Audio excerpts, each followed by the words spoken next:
All right, why don't we jump into this? I think I've stalled enough. Today, as I said, the topic is about changing, I forgot the title of today's event, but it's about reinventing the renewal process, looking at the way you do renewals and the way we've done renewals for decades. You know, since emails come out, we started using email to capture renewals for the most part. And it's pretty much been the same for 25 years, give or take.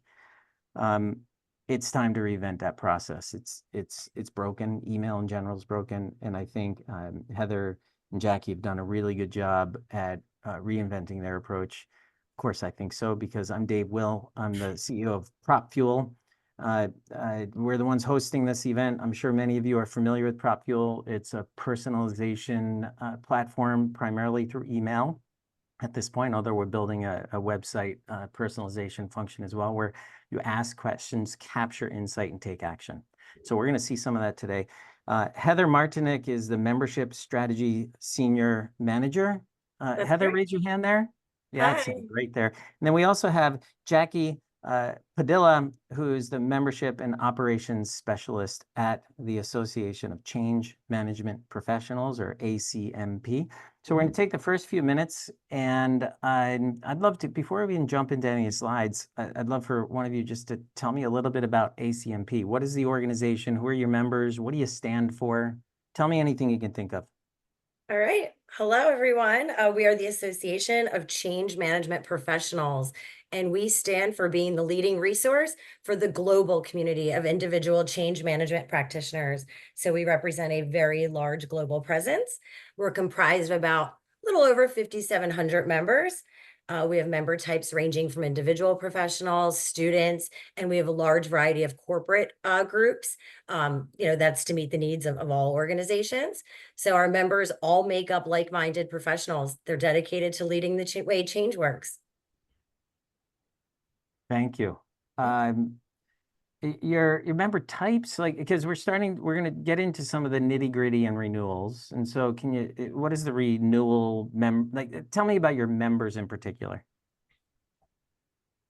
About our members and go ahead, Jackie. Meaning like member types. What are the different member types? Organizational, professional? Yeah, so we have individual member, we have different tiers. We have professional and executive tiers for individual members and corporate members.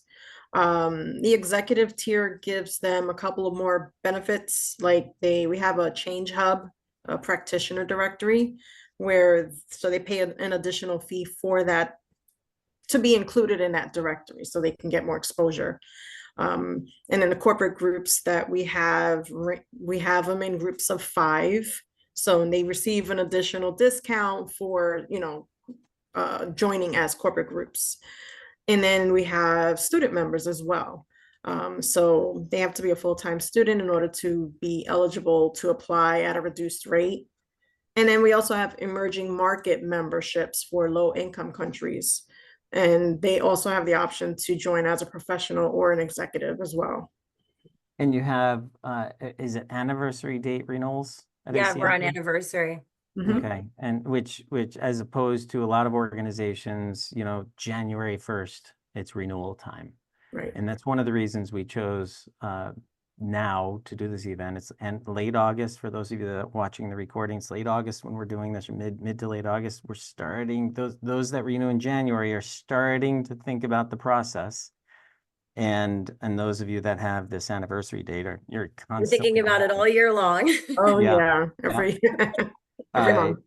I noticed actually in some of the challenges people are dealing with, a lot of database integration issues and member data management issues, which is really, really important for anniversary date renewals, because if you're going to automate that process, it's got to be on a continual rolling process. Whereas at the end of the year, you can kind of send out mass emails to groups of people. And so I think it's a lot more important on an anniversary date to have your database lined up. Yep, absolutely agreed. All right.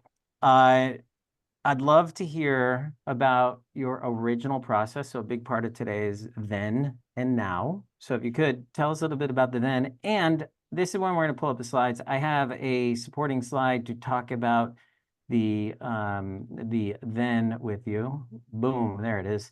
So this is ACMP's Oh. renewal strategy before. Go ahead, walk me through this. Well, if I There's your could beautiful describe email it, that you used to send yeah. out, right? What a beauty. If I could describe it in one word, it would be clunky. Clunky would be the word. Um, so That's funny. You know what? Let me interrupt you. I'm gonna be a little less harsh. I think I would use the word traditional. You know, okay. like to me, this is a pretty traditional email. It's not bad. It's a traditional email. But the process was clunky. You know, we had emails going out. We had 6 of them through your membership, which is our AMS. Prior to renewal or to, you know, the renew date after, we had one manually coming from our committee members, our membership committee members. We had some coming from staff. It was very time intensive. They were just all over the place. There was nothing streamlined. There was nothing. I'm kind of getting a little bit more into the pain points now, but there's actually nothing engaging about it. It was just set up, scheduled, and Yeah. that's how it went. That's okay. I mean, I mean, there's some automation. YM allowed you to send 6 emails out 60 Yeah, days prior.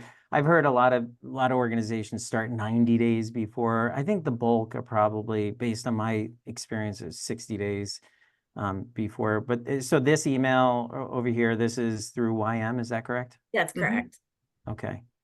And then tell me about the committee members. I know in prepping for this, I saw notes about this. I didn't really understand it. So is this a manual thing where committee members are literally emailing groups of people?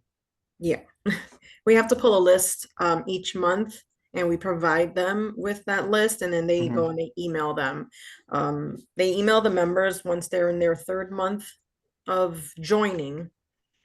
So after they've become a new member, they go in, they email them just like a little personal touch point from a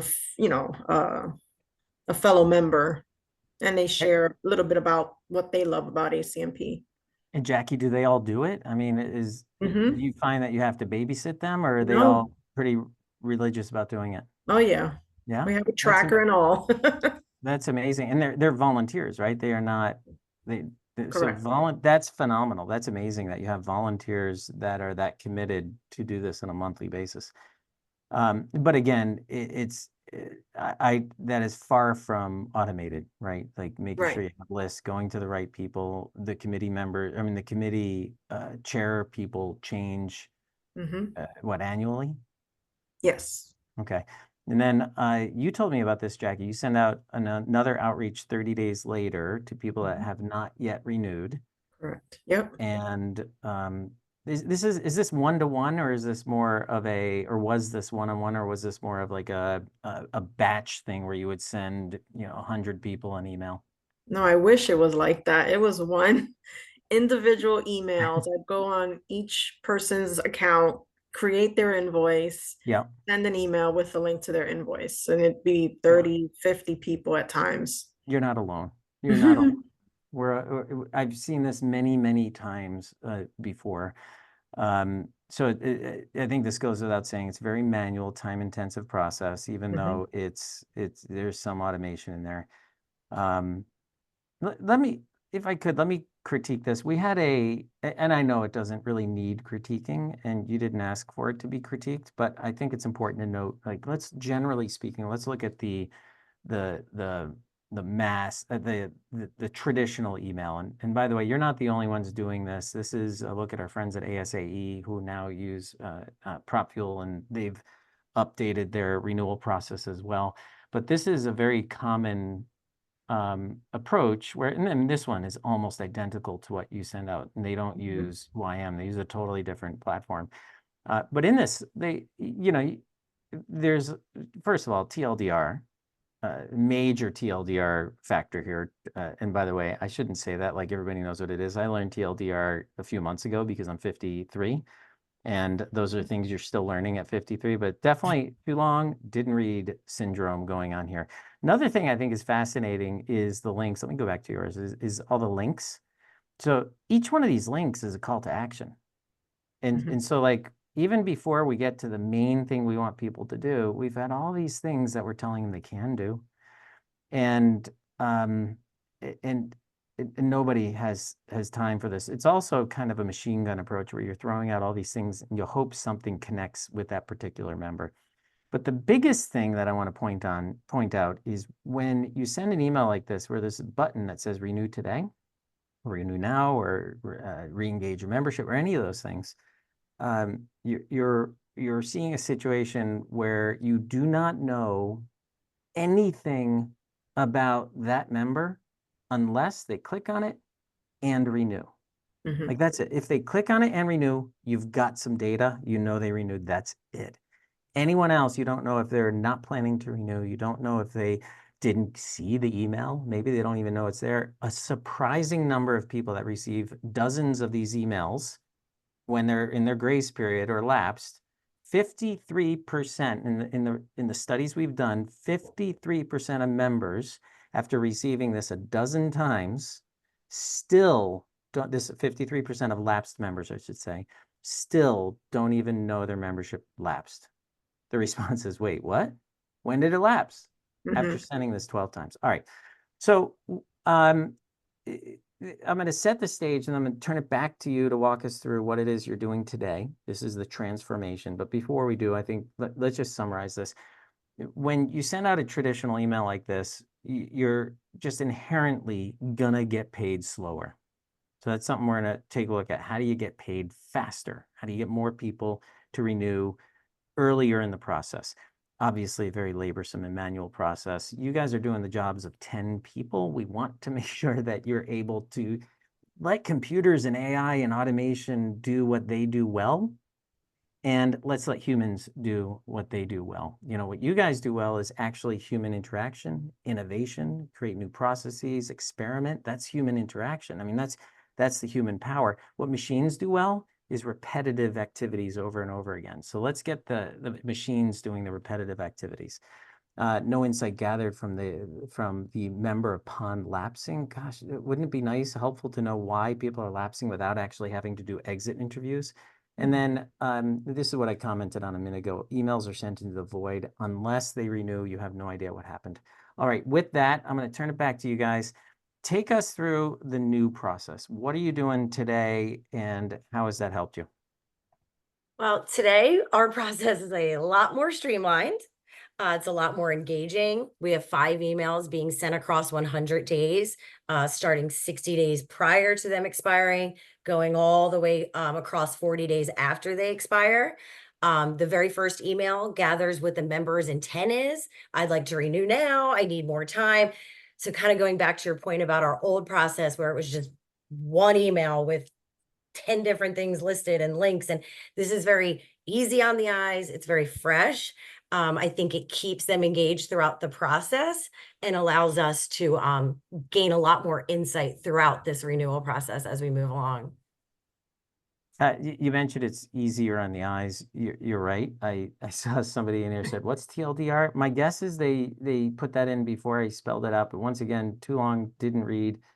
Yeah, when we're working with ACMP and other clients, we have our coaches, you know, our client success team, and they are constantly pressuring you guys to pull out words and reduce the burden on the reader, and that does contribute. There's some tactical improvements. Even asking questions tactical, but then there's going to be some strategic improvements, which we're going to get into as well. Yeah. Okay. So here you'll see we have an impressive 38% engagement rate with nearly 2,000 check-ins. As you can see, there's 38% of members responding immediately when asked about their membership renewal intentions. And the data highlights a strong initial response rate with a significant portion of members actively engaging with the renewal process right away. I mean, by the way, just, yes, I'm probably going to comment on every slide, by the way. The 38%, that's the equivalent of a click rate. And the click rate, the typical click rate that you'll see on like a MailChimp email or HubSpot is going to be somewhere in the 2 to 3% range. That 3% is actually kind of high for a click rate. Now, granted, you're asking a question, but that's part of the methodology is let's draw them in.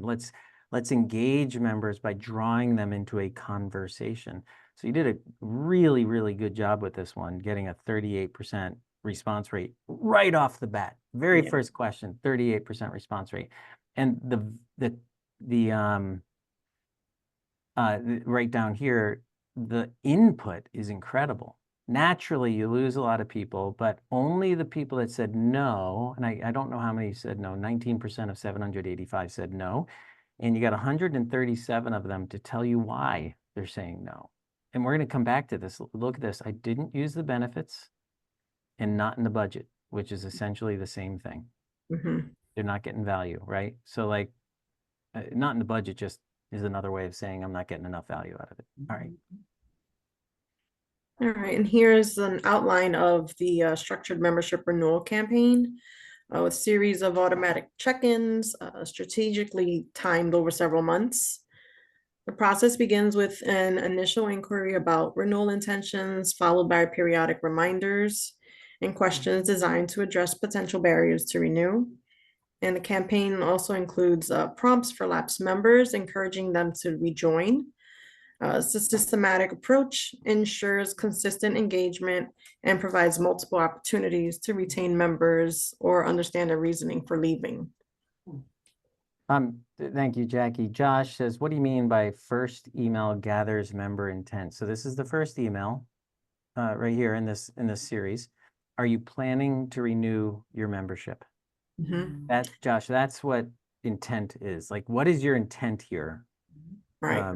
And if we're going to go back here, their intent is, yeah, maybe need a little more time, or no. That's the intent we're capturing.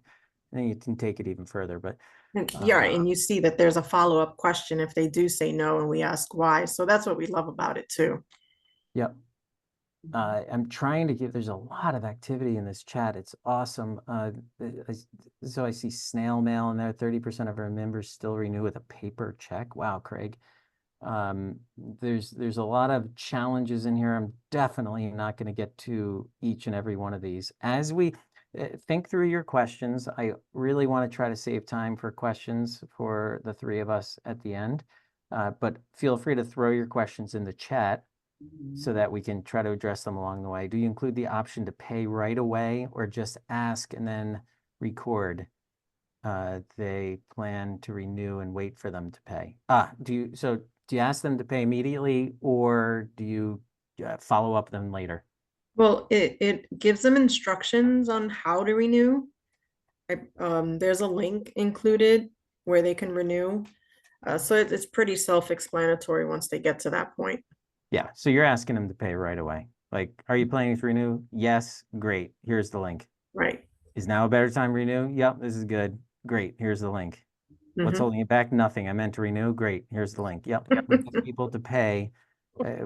We get people to pay right away. But not everybody does. And we'll Mhm. touch on that in a second, right? Mhm. All right. So on the left here, this highlights the approaching expiration of the member subscription and asks them what might be holding them back. So we're offering them several options here. It's either not in their budget concerns, they plan on retire, they're leaving the field. On the right side, it addresses members whose membership has already lapsed. So reminding them, encouraging renewal with a simple yes or no prompt. And the overall goal is to engage members and reduce attrition so that we can understand the reasons for not renewing. And we can also provide an easy path for them to take an action. Easy path. Easy, Yeah. yes. That's the key word. Right? It is. It's amazing. I mean, remember they used to say newspapers, you'd write those in a way, articles written for a fifth grader to read them, right? Yep.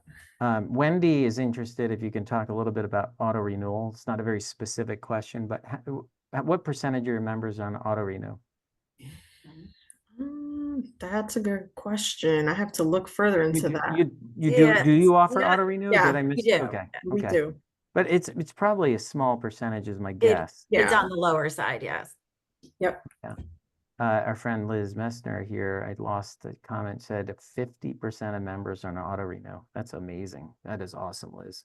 And not all AMSs support auto renew either. All right, let's keep going. This slide really is just highlighting a lot of our key metrics with our current campaign now that we're in. So we've had really high delivery and really high open rates. And one of the, I think, stats that we found the most impressive now that we're into this prop fuel renewal campaign has been doing really well for us is the 56% of the members in this campaign engaged. So slightly over 1,900 contacts and 56% of them engaging. It's pretty awesome. There's Alexia asked, do these buttons lead to a survey form or does it just automatically track which buttons? Alexia, please. It's embarrassing. Of course we track this. This is the question. This is in the email. And as soon as somebody clicks on it, we know who answered. We know everything about them that we have in the AMS, right? Anything we know about this person, we're just adding this to the list of things we know about them. So people don't need to give us their name. They don't need to tell us their email. We know who they are. And so, yes, as soon as somebody clicks on this in the email, you've captured that information. Of course, in some cases, it goes to a second question, in which case, they have to submit that. But in the email, immediately you're capturing all that information. And I'm going to keep looking for questions as we go. Oh, here's one from Plamen Petkov. Do you offer a benefit in cost for auto renew up front? No. We used to offer multiple year renewals before, which was discounted, but not a lot of people took advantage of that, so we stopped. So I'm sorry. Not data to drive decisions. Here we go. Yes. So here's an analysis of member responses to the renewal campaign using data to guide decision making. It also emphasizes the importance of identifying which members are planning to renew, those who are undecided, and those who should no longer receive follow-up emails, ensuring that outreach efforts are targeted and effective. It also summarizes the engagement of close to 2,000 check-ins with a 38% engagement rate like we saw on the other slide. Out of 782 responses, 45% of members expressed a desire to renew immediately. 35% indicated they needed more time and 19% decided not to renew. So we still need to work on those people. The slide emphasizes the importance of identifying which members are planning to renew and those who are undecided and those, sorry, looks like I already said that, sorry. No, that's right. But I think a key point here, which is probably why it's in all caps, is like in any campaign, like hopefully you know who to stop sending emails to. I mean, how often do you sign up for an event and everybody makes mistakes. We've done this before by accident and, you might maybe build the workflow incorrectly, but you sign up for a conference and then you continue to get these notifications telling you the conference. It just fills up your inbox and it trains us to delete the emails we're getting from that organization. The more relevant you can make your emails or the more relevance you can put to who not to send those emails to, the more valuable they're going to be to members. Valerie missed the beginning of the webinar, Valerie, then that probably means you missed the dad joke too, which is a shame. But she wants to know, are members paying themselves or is the organization paying dues for them typically? Say it's a blend. Yeah. Okay. Okay, so this one looks interesting. I don't know what it says. I'm gonna read it though. With 56% engagement rate, that also means there's I love this, Craig. That also means there's a 44% unengagement. How many touch points are you seeing it takes to get to 90-ish engagement? I'll tell you this right now, you will never get 90% engagement in one channel. Is that fair to say? I mean, is that a little too aggressive, Heather or Jackie?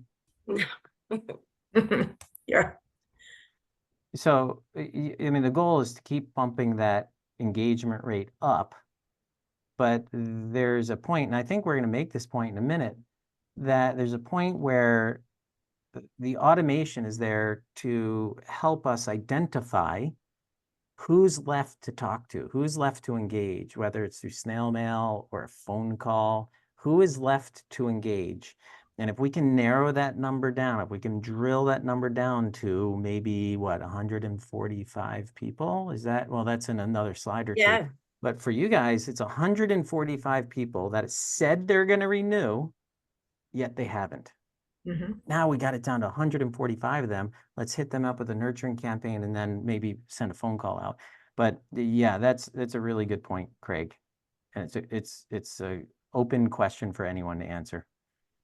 All right, let's continue on.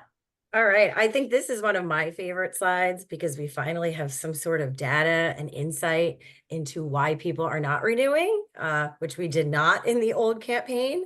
I think this helps us to look at things strategically, provides us with some insight, especially when, we go to develop our strategic plans for the year.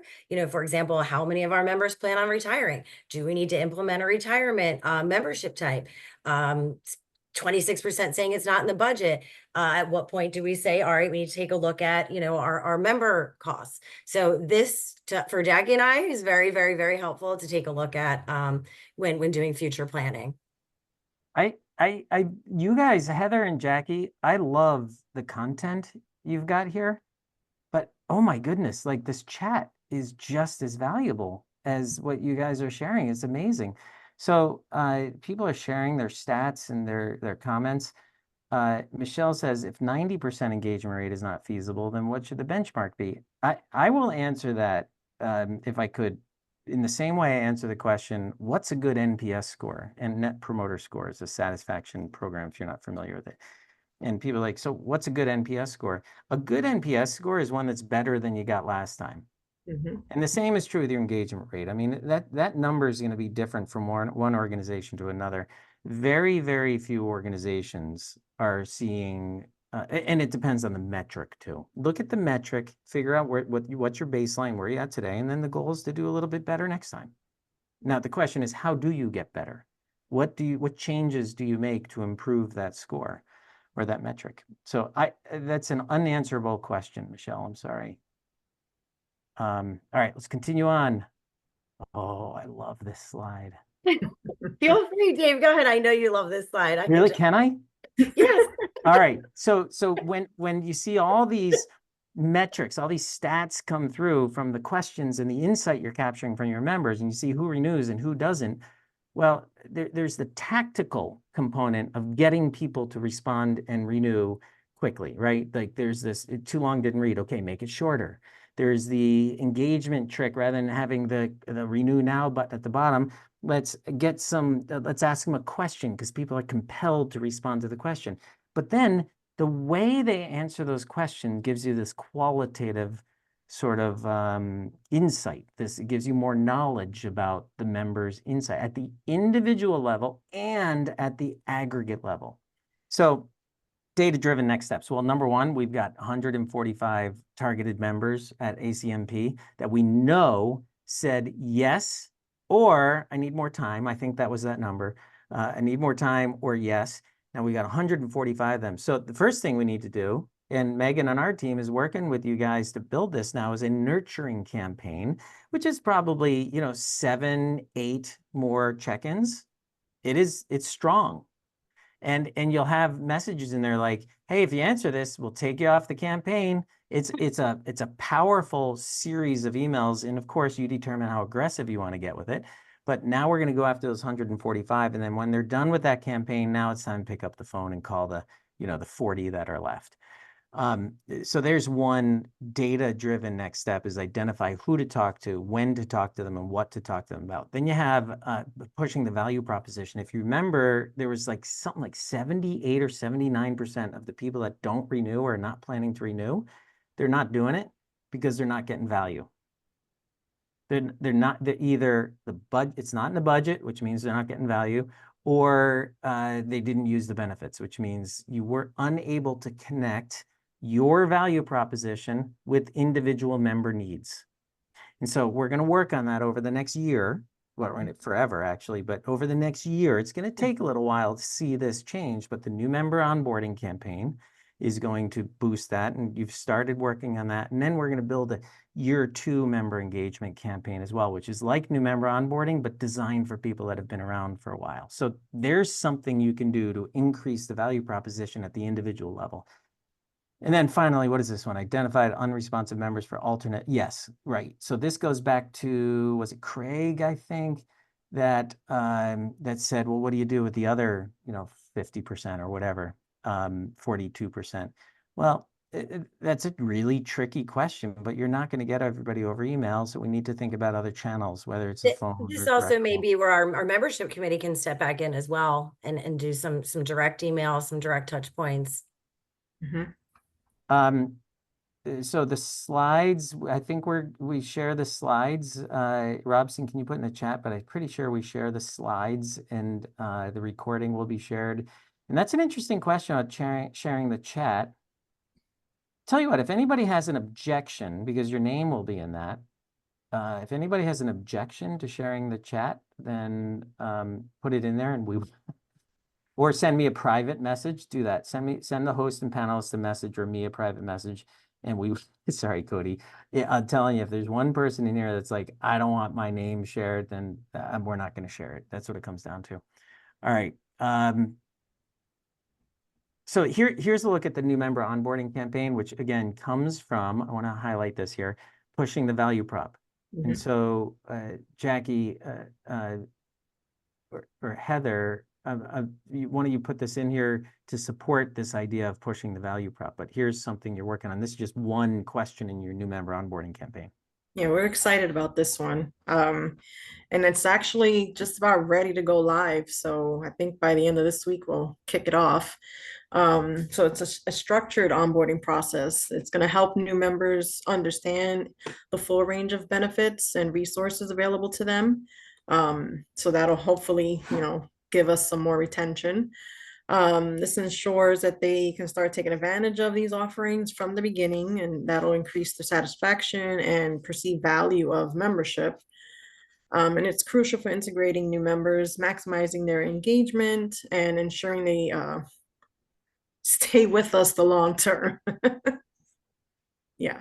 This is really cool. I do a podcast. I'm going to put a little plug in here. If any of you are interested in listening to stuff like this, check out the Association Strong podcast, associationstrong.com. And I would love to have you guys, Heather and Jackie, on the podcast, like to continue this conversation. This is really cool. This new member onboarding, this is just one of, here it is, 9 check-ins over 9 months. And each one looks something like this, where you're capturing more information, which can also be written back to YM or whatever AMS you're using, right? Right. Yep. Yeah, as Jackie said, we're really excited for it. And it's, I think, it's another great touch point for our new members. I mean, we do other things, such as touch points for our membership committee, welcoming them personally. We have new member orientations, but this is just an added feature, and it's very engaging.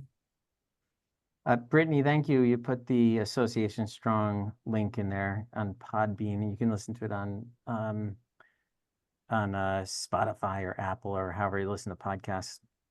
All right, so your final slide. I have a few more that I'm going to go through, but a summary. What changed from then to now? A lot. Fewer emails, more streamlined, fully automated, more data to support our decisions, as I mentioned earlier, for us to learn from, data and insights from the members to learn from and utilize in our strategic efforts.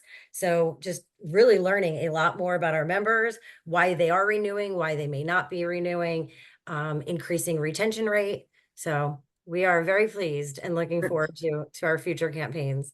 Yeah, definitely working smart, not hard. Oh, yeah. But already you told me you've increased retention in just like the 8 or 9 months that you've been doing this. 66 to 68%. Yeah. I mean, it's a couple percent, but so quickly, just from a tactic to increase retention.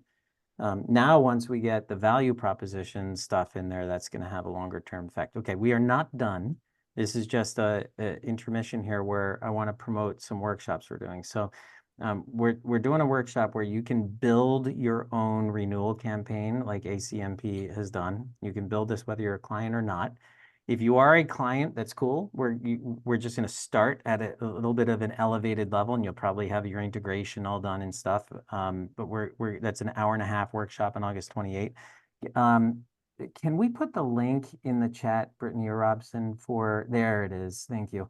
So there's a link right there. If you're interested in this, and you're not already signed up, I know many of you are. If you're not already signed up, you can sign up for it at that link or copy that link and send it to some friends. Now, so again, there's one event for current clients, another event for non-clients, which is a little bit longer because it takes some time. But this is a hands-on workshop where you'll be building a campaign. Really, really cool. And there's my email. You should feel free to chat with me or send me an email if you have any questions about this. All right, let's continue on. The AAMFT did something similar. After, I don't know how long this was, I think I could do the math here, but after a year and a half of doing this, their member retention went up from 82 to 89%, and their speed of renewals went up really fast too. So they sent this to me. This was Amanda. She sent this thing to me. So PropFuel came in halfway through 2021 and implemented this conversational engagement approach to renewals.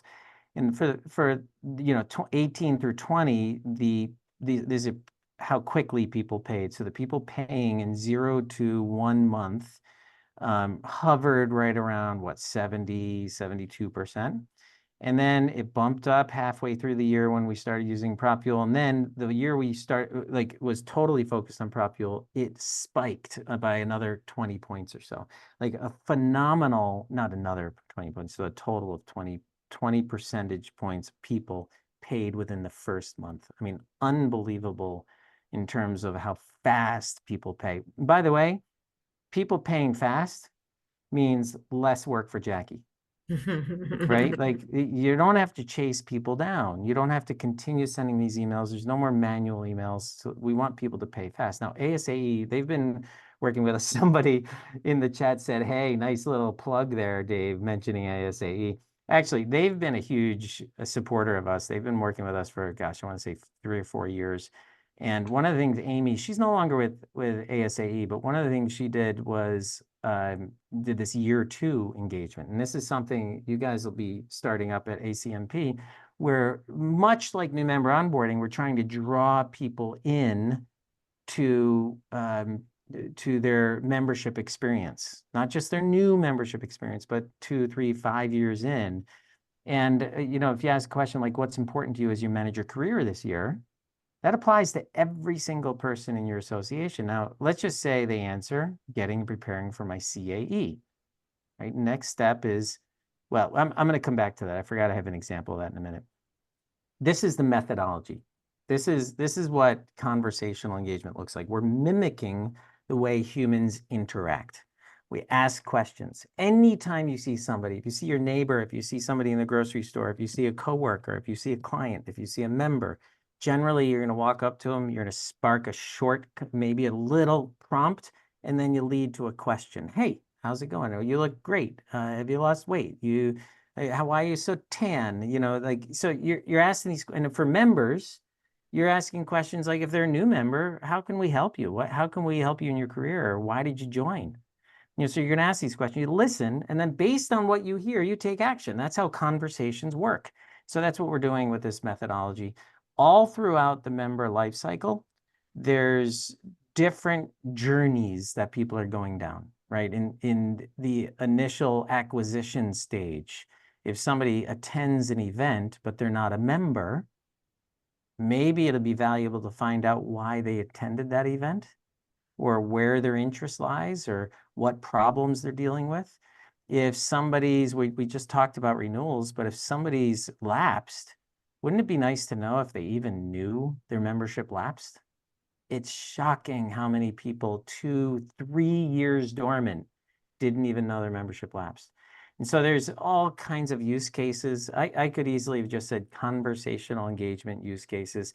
PropFuel is just a really easy way to do this. You can, of course, put questions into emails. It's just, you're lacking a little bit of automation, and it makes it a heck of a lot easier to build these campaigns in a platform like PropFuel. But there's all throughout the member journey, you're seeing these different use cases where you can spike the level of engagement.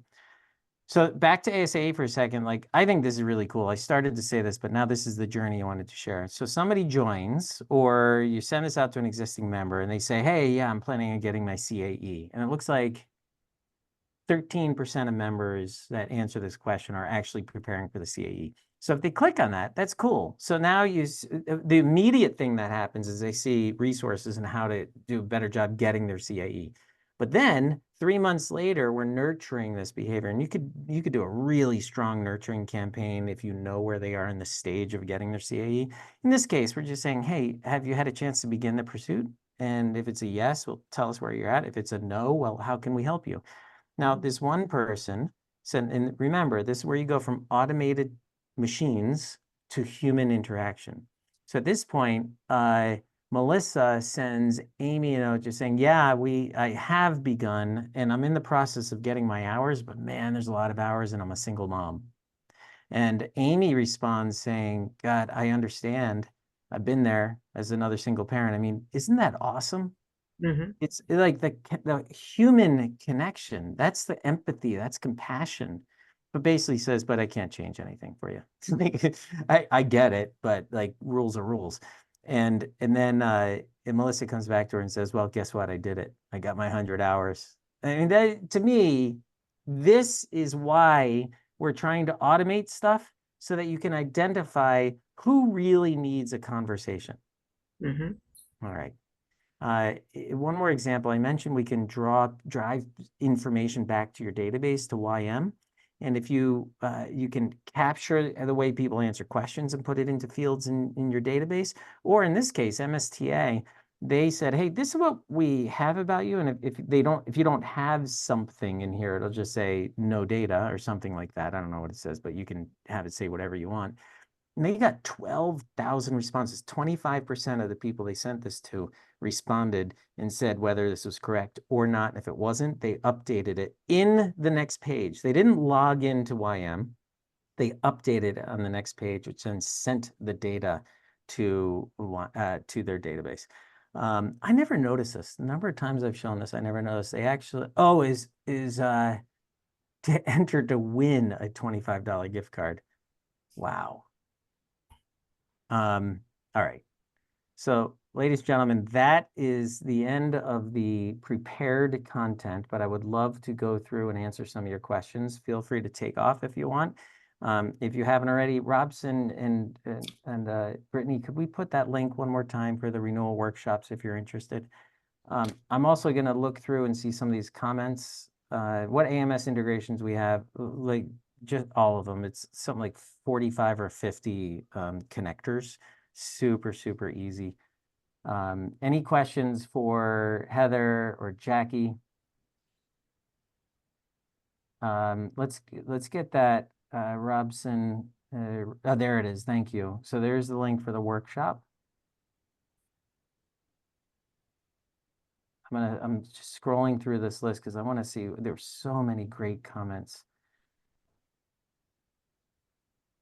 Having updated data is key. Yeah, actually, Hillary, Hillary, I want to comment on that for a minute. With the insurgence, I should say, of great AI tools, garbage in, garbage out. That's kind of the situation. If you have bad data and you put it into AI to do things, being very broad, generally it's not going to work so well. So the first step to having a really good automated and AI-driven system is to make sure we have the data we need. I look at member profile data as being like gold.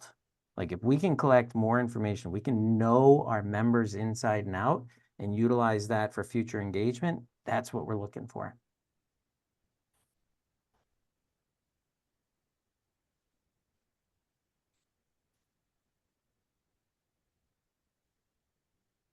Do you know if the email question tracking system is available with programs like Constant Contact? Email question tracking system.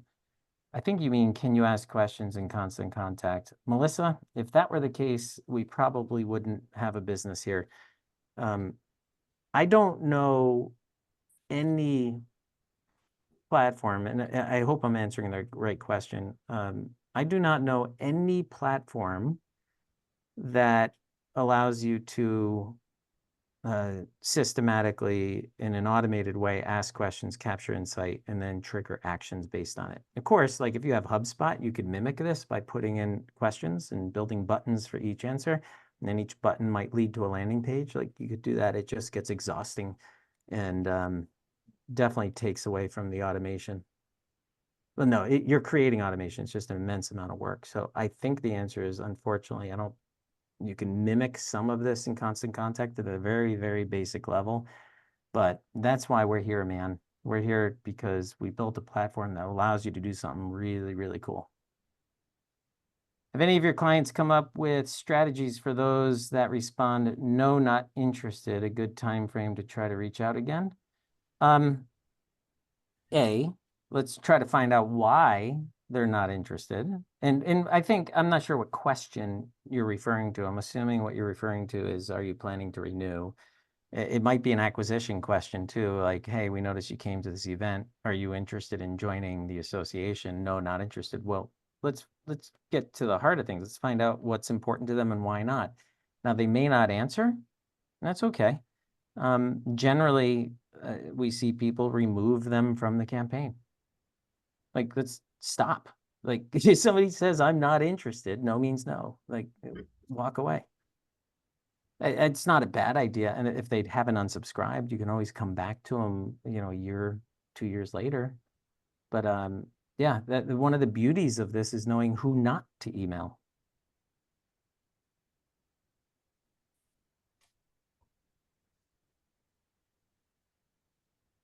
Jackie and Heather, please scan through this. If you see any questions you think we should be addressing, let's jump in.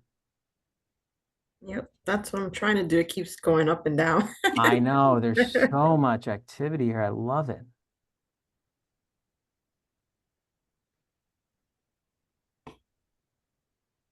Can you address how trade associations handle, this is, okay, can you address how trade associations handle renewals, specifically profile, contact updates, and confirming primary contacts? That was a pain point that came up a few times earlier. Okay, great point. Trade associations oftentimes are dealing with primary contacts. And so they're not asking each individual contact to renew. Like, let's suppose you have 250 corporate company organizational members, I should say, that are members, but you have, maybe there's 5,000 contacts from those 250 organizations. You only need those 250 organizations to renew, but there's also roster updates. So there's a lot of context and information we need to receive. If you're sending the primary contacts a renewal notice and they're not answering, maybe the question is, are you still the primary contact? And if they're not, maybe it's time to reach out to some other people in the roster and ask who the primary contact is, because you have a feeling your primary contact has moved on. So the idea is to ask questions to try to identify changes in the primary contact, write that back to your AMS so you know all that can be automated. And then there's ways to update the roster with the primary contact after renewal has occurred. Yeah. I see one in here from Kristen. I'm not sure if she's still on, but about serving non-renewing members from prior years. And we did do a successful win back campaign in Prop Fuel. I love that. Do you want to talk to that? Or you want me to? I feel like I'm doing all the talking here. Please feel free. But I know Jackie could answer. I had not started yet with the organization, but I'm not sure how many years we went back, Jackie. Is it 2 years that we went back in the win back? I think we went back 3 years. 3, yeah. Everything's such a blur. We've done so much already. Yeah.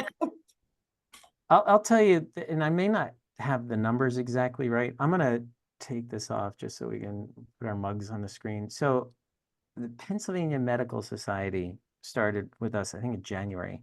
And this was the very first thing they did, lapsed member win back, and it was awesome. Like, they had been reaching out to, I want to say, like five or 6,000 members from years gone by, members that have not renewed, and they had sent them tons of emails. And they actually came in with, I wonder if they're here. They came in with a little bit of like an attitude saying, it's not going to work. We've tried everything. It's not going to work. And this just makes me so happy because obviously it worked. So we sent out this email, no magic. It was just like, hey, did you know your membership expired? There's something else in there. And, of course, there's a little bit of a little more to it than that. But did you know your membership expired? And they got, I want to say, like 780 or so people to renew their membership. And they were flabbergasted. Like, they had no idea they would have that kind of response. It really is incredible. Like this, Yeah. some things just work. Yep. And some of it's tactics, some of it's psychology, and a lot of it's going to be a strategic shift for you guys in particular in creating more value at the individual level. Yeah. All right. We still have a lot of people in here, but I want to be respectful of your time. I'm sure many of you have a meeting in 6 minutes. Let's wrap it here. I really, really want to thank you, Jackie and Heather. Thank you so much for putting your time into the deck, the slides, and preparing for this with us. It's so much more valuable for our clients and prospects to hear your journey rather than me just preach about all this stuff. Thank you for having us. Yes, Yeah. thank you. If somebody wants to connect with you guys, how can they reach you? What's the best way? We can drop our emails in the chat. Mhm. Sounds Oh, great. Can you tell us just so we have it on audio as well? Sure, absolutely. Mine is my first initial and last name, so H Martinek at acmpglobal.org. And mine Jay is Padilla? Jay Padilla at acmpglobal.org. All right. Thank you guys so much. And thank you to all of you that joined us today. Thank you.